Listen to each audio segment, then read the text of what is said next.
Thank you.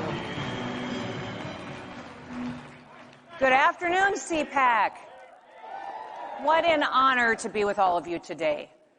It's so great to be with all of you. Thank you for being true patriots and for loving America. You know me. You've met me before, and you know my background and my history. I'm a farmer, I'm a rancher from South Dakota who is now blessed to be the 33rd governor of the great state of South Dakota. Now, I was raised by a family who worked very hard. They solved problems, they believed in personal responsibility, in not sitting around and waiting for the government to be the answer. I still love the outdoors, and most of the time working in the dirt and being comfortable in my jeans and wearing a ball cap, but as governor, my hours are often filled with something very different these days. I'm here today to let you know that 2024 should not be a year where we get hung up on party politics, where one-issue disagreements, or picking our leaders based on how long they've been in the U.S. Senate, or how many speeches they give each year. This election, the choice is clear. There are two kinds of people in this country right now. There are people who love America, and there are those who hate America.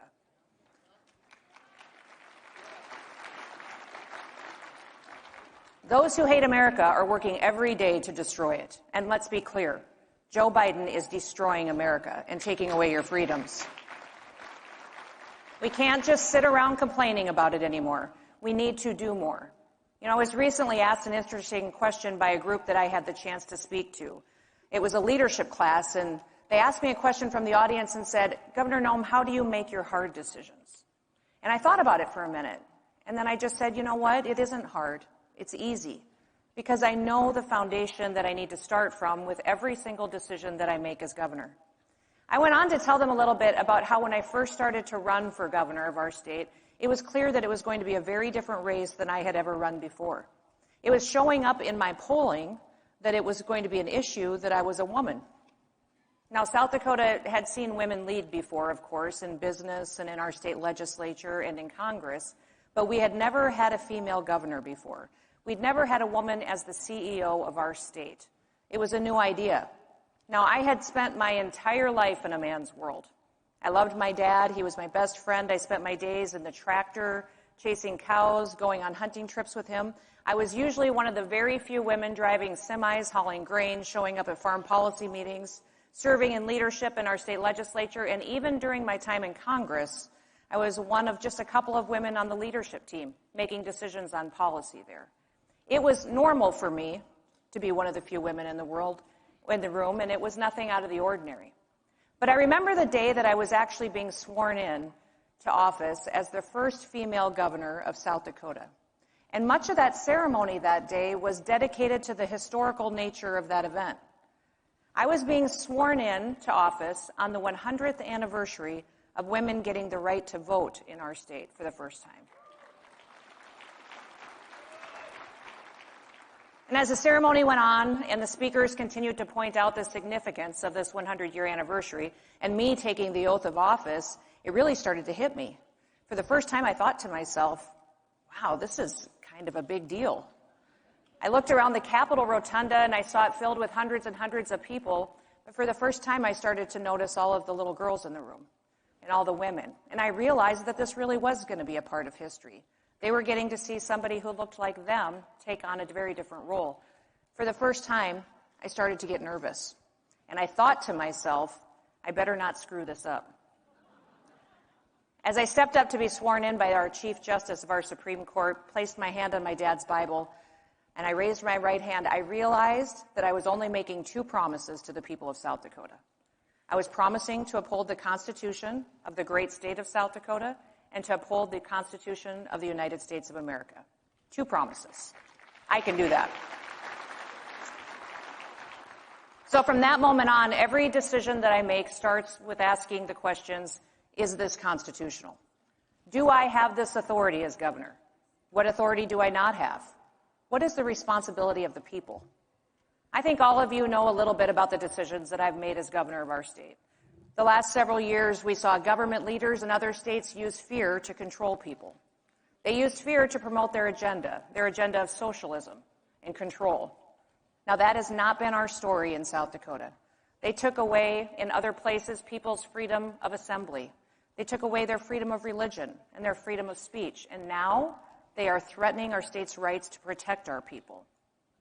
Now, I was the only governor in this country who never once closed a single business.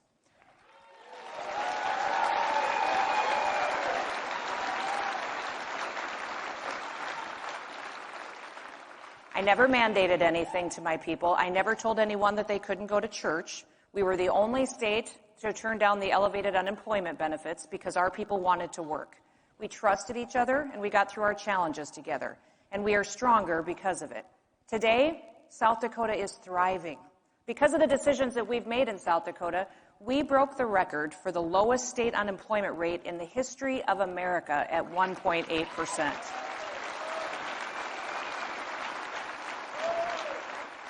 We have unprecedented population growth, historic revenues, a AAA credit rating, a fully funded pension system, and we have paid off debts.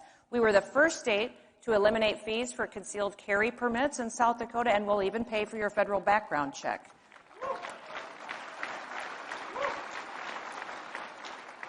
When the federal government tried to push the central bank digital currency, we were the first state in the nation to veto that bill and to say, no way, not here.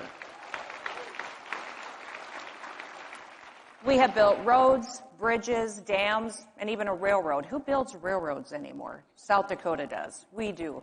We put high-speed internet access across the entire state. We have the highest birth rate in the nation. People have hope. People are having babies, and I love it. We do not have an income tax. We have no personal property tax, and last year we passed the largest tax cut in our state's history by lowering our sales tax to 4.2%.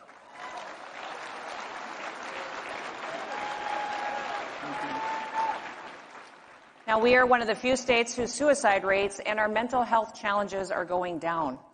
And we have the lowest drop in overdoses the last couple of years as well. What does all this say? This says that our people are happier. And they're happier because they're free. Leadership matters. I'm just going to say it. Joe Biden and Kamala Harris, they suck.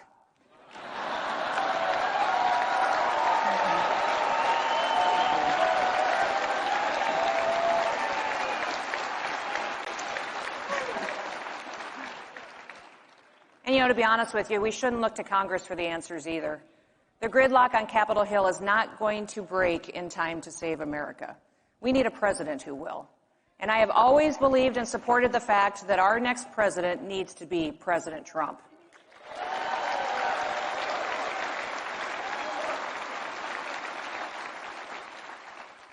We have incredible threats to our country right now.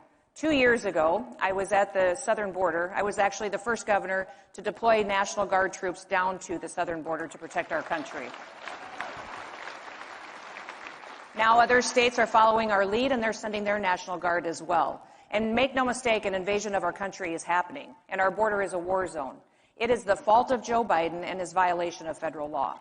I was alarmed recently to hear Democrats encouraging Biden to federalize the National Guard under Title X in order to take them away from the control of governors and take away my ability to be their commander-in-chief of the National Guard. I recognized immediately the danger in this threat. If the president took that action to remove me as commander-in-chief of my South Dakota National Guard, it would be the first time in American history that a president paid soldiers to stand down, to not protect our country. So I went to the border the very next day. I offered to bring razor wire there so Texas would know that South Dakota stands with them, and I would load it in my truck and bring it. And I wanted them to know that we will defend our state's rights to protect our people and to protect them from a corrupt federal government. When I came home, I gave a joint address to my legislative session, and that very day our state legislature passed a resolution in support of securing our border and standing with Texas. South Dakota was the very first state legislature in this nation to take such an aggressive action, and I am so proud of them for doing that.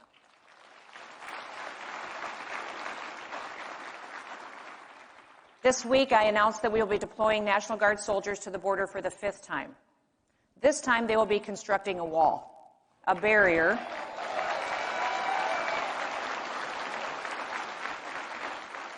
to keep those who want to come to this country illegally out, and to stop them from trafficking drugs, from proliferating the sex trafficking of our women and our children, and to stop the inhumanity of Joe Biden's border policies.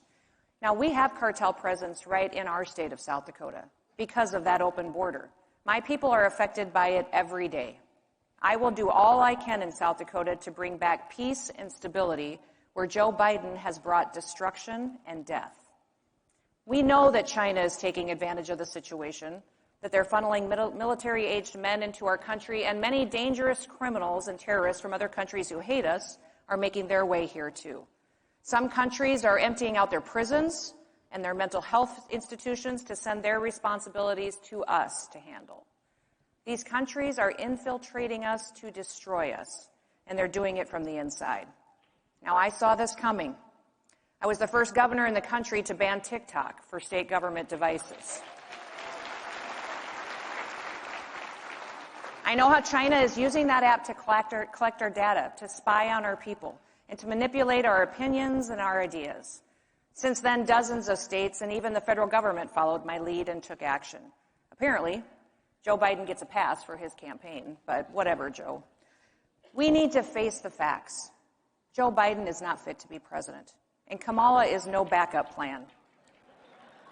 They have facilitated communist policies, socialist programs into our American democracy. It is not the government's job to simply do everything for people. It is the job of the government to empower people to do things for themselves.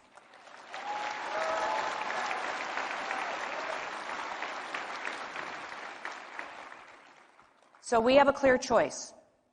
I was one of the first people to endorse Donald J. Trump to be our next president.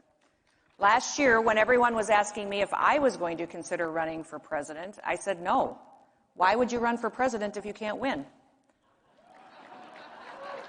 I didn't say that to be nice. I said it because it was a fact. No one we knew could beat Donald J. Trump. We've known that for over a year, that he's the only person who had the support to be the Republican nominee.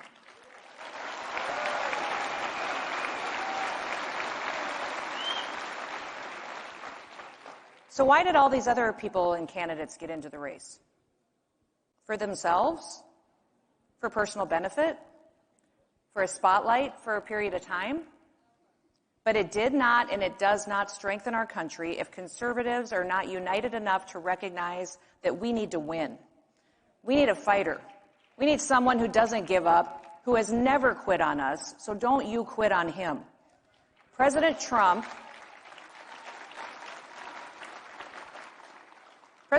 he broke politics in 2016. He just did.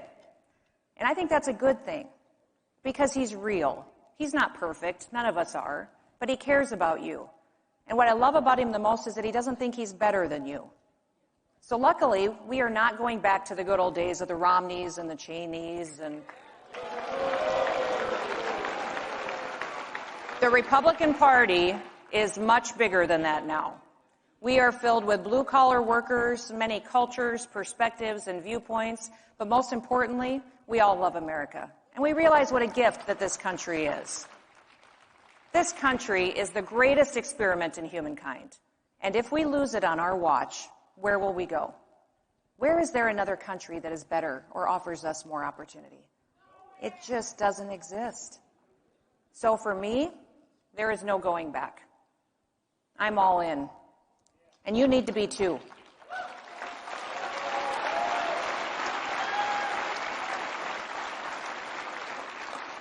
We need to look for our leaders outside of the swamp. Nobody turns to D.C. for the solutions. Nothing meaningful gets accomplished here. It is governors who have had to lead. And I have seen governors make bad decisions and devastate their states, and we have seen governors who did the right thing. Now, as you know, for me personally, I slammed my foot on the gas. I promoted freedom, personal responsibility in our Constitution. And today, South Dakotans are happy. They're making more money. They're making decisions for their children's education. They're pursuing the American dream in safe communities. There's a famous quote from Margaret Thatcher. where she said, "God needs no faint hearts for his ambassadors." Well, with your help, we can always do more. If America wants to be great again, I'd suggest you take a look at South Dakota and see all that we have achieved, and then vote for President Trump.